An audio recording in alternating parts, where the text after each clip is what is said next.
રાજપોર jail ખાતે એક custodial ડેથનો બનાવ બનેલો છે. સદામ હુસૈન ઉર્ફે ઇરફાન અબ્દુલ અઝીઝ રાયની કરીના એક પાકા કામના આરોપી જે હતા તેઓને આજીવન કેદની સખત સજા તે ઉપરાંત દંડ રૂપિયા 30,000 સજા ફરમાવેલ હતા અને આ રીતે તેઓ પાકા કામના કેદી તરીકે તે તારીખથી રાજકોટ જેલ ખાતે બંદીવાન હતા. જેઓને આજરોજ સવારે 11 વાગે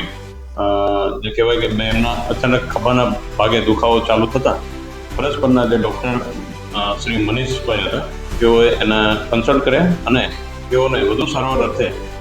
જેલના ગાર્ડના દફતર ખાતે તુરંત જ સિવિલ હોસ્પિટલ ખાતે મોકલી આપેલા હતા, જ્યાં કલાક 12:15 વાગે આજરોજ તેઓને ડૉક્ટર શ્રી અંકિતભાઈ નાઓ દ્વારા મૃત જાહેર કરવામાં આવેલા હતા. જેથી તેના આગળની જે પણ ઇન્ક્વેસ્ટની કાર્યવાહી જે